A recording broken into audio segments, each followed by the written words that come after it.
Well, good morning, everybody, and welcome to the positive news video for today. It's the 12th of February, 2025, out here in beautiful Quartzsite, Arizona. Let me turn that, see if I can turn that light down a couple notches. Oh, didn't work very well. I'm shocked. It says rain. It says it's going to rain in 2 minutes. It says there's a 33% chance of rain at 7 a.m. and it's 6:58 right now. Then the rain goes away the next hour. The entire day looks cloudy, moderate winds until tomorrow, where we're back up to 14 miles per hour in the afternoon. Friday, we're up to 18 miles per hour in the afternoon, and then back up to about 12 on Saturday. Sunday, we're back to mild. Monday, mild. Tuesday up to 14, Wednesday mild, Thursday mild, and the 10-day outlook for temperature. It's going to be very cloudy today and tomorrow, most days over the next 10 days, other than I see maybe 3 consecutive days with total sun. The rest have partly cloudy. And it looks like highs around 70, lows in the high 40s, low 50s. So that's the weather outlook in Quartzsite, Arizona. And we will get on our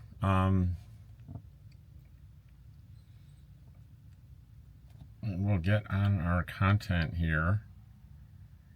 And let's see. We want to be in the right place, don't we? We want to start in the right place. And I didn't adequately prepared, so please forgive me. So the long form video was another Nomad Monday.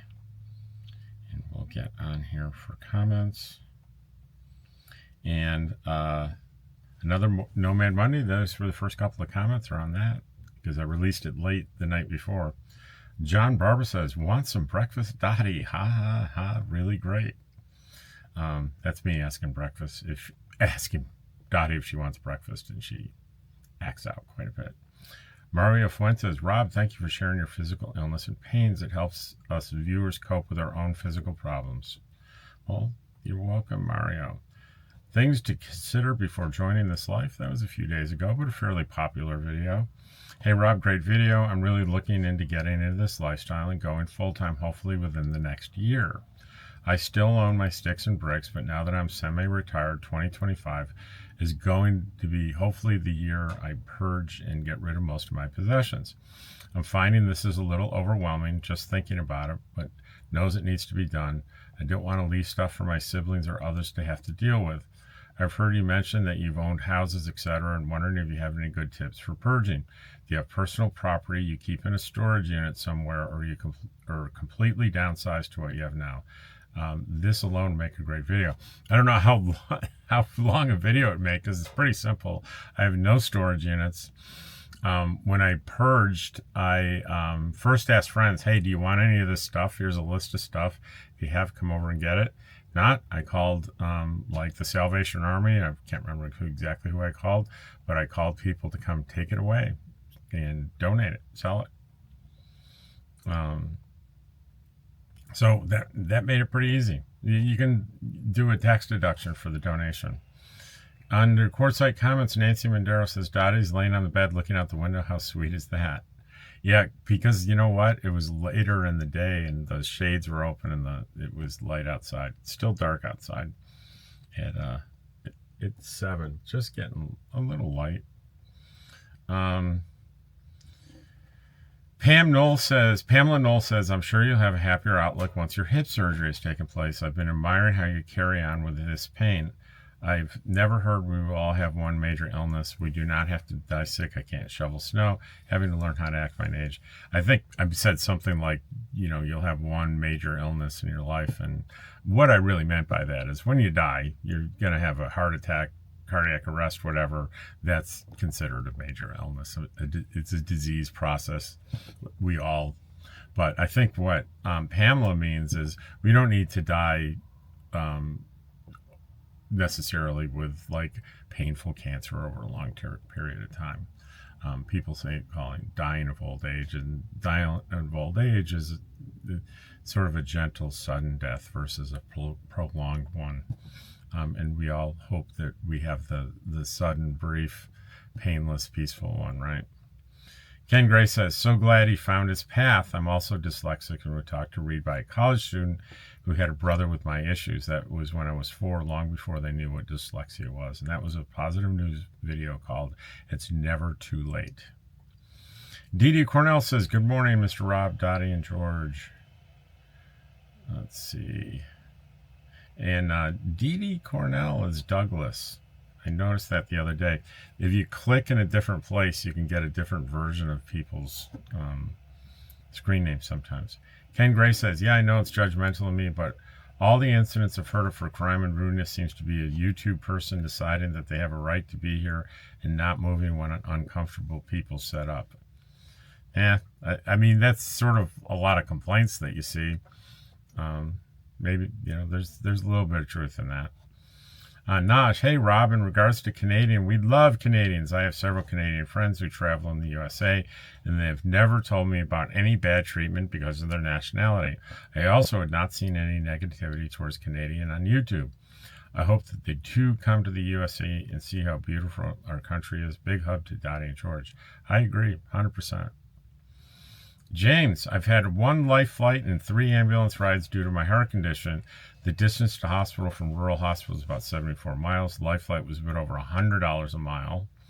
So what's that? That's $7,400. And ambulance average was about $20. So it's not cheap. At least I'm here to talk about it. I was talking about the value of getting that extra little $79 a year insurance card for life flight. Kadiwampo, Mark, the Canadian I know with the 3-legged dog, worries about the exchange rate. His time here in Quartzsite is dependent on the exchange rate being somewhat reasonable. His eye is on that rather than the weather. Peppermint Patty, thank you much for addressing my comment. Read the crime increase. I agree not to let a few bad experiences taint my dreams. I'm relieved by your comments. Thank you. My dad camped there each year the last few years of his life and would come home and speak about how much he enjoyed Quartzsite. When you're outside, I visualize when he was there enjoying it. Love your fur babies. George reminds me of one of my late grandkitties. It's never too late. Topaz Farmer Travel says, what a fantastic story. Then we have just on comments on the comment videos. That's kind of my favorite thing. Comments on the comment video. Wes Muse. The majority of my friends, Canadians, have canceled their trips to USA and delaying them for spring trips to destinations throughout Canada. Others are cutting their stays down south and coming back home. All have told me they will not go back to the USA until, political. Not going to read it. Not going to read the rest. Angela Johnson. I want to share my experiences regarding safety in Quartzsite. Prior to getting here, I was very curious about safety and crime. Once getting here, we're in LTVA South. I couldn't be more pleased. So far, we've met only respectful, friendly people who have not been concerned about our safety.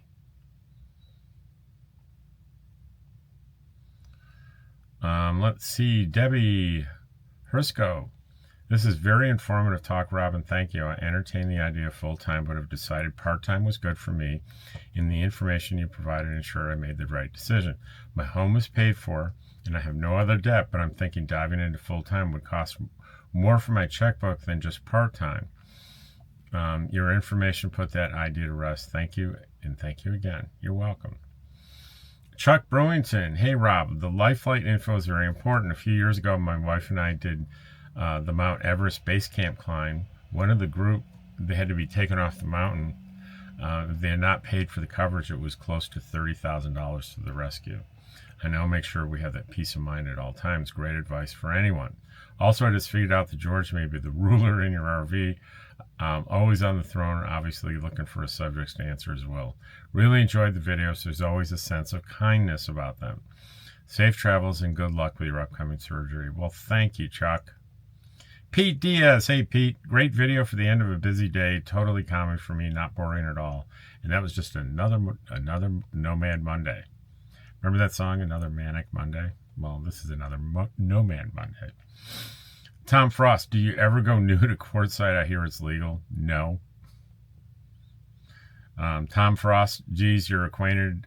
Are you acquainted with the Campulence Man? He's from Rochester, New York area. Seems quite nice. Yeah, he is a nice guy. I've met him. He's from Henrietta, New York, which is right next to right near the little suburb I was from, Pittsford, New York.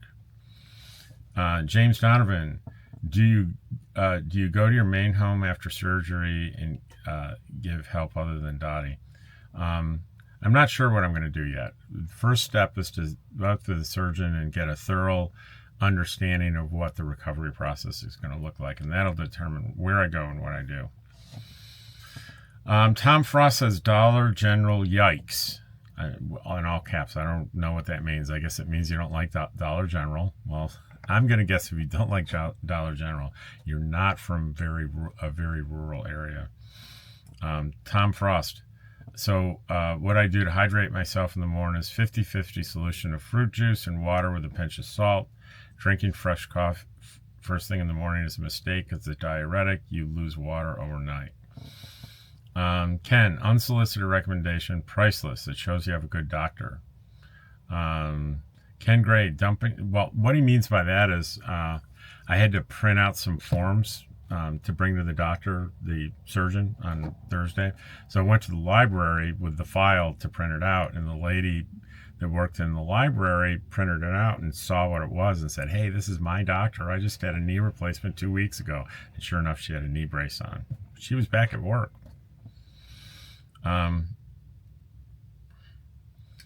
Gray, dumping your water, are you considering using one of the honey trucks or decided against it? I've decided against it, but every one of the honey wagon's been in camp here 3 times now because my neighbors are all doing it.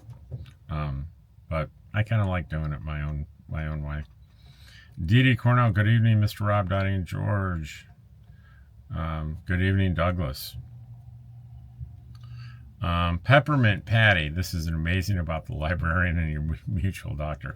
Well, to be fair, it's a small town, right? And she also says, yeah, I get to see Yuma too. Quartzsite Yuma, my dear dad's winter stomping grounds.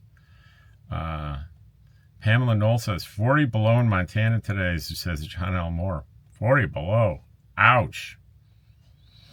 Frigo Jim, Road Rat fan here. Thanks again for the delightful drive through town. Dottie did not look impressed with your printout. As a single person, how often do you have to empty your tanks? About once every 2 weeks.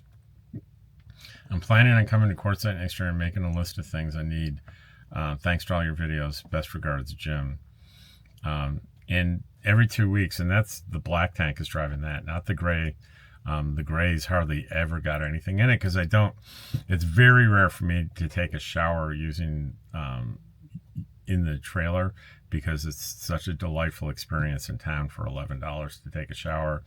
And oh, that reminds me, I have to reorder a case. I buy by the case these body wipes.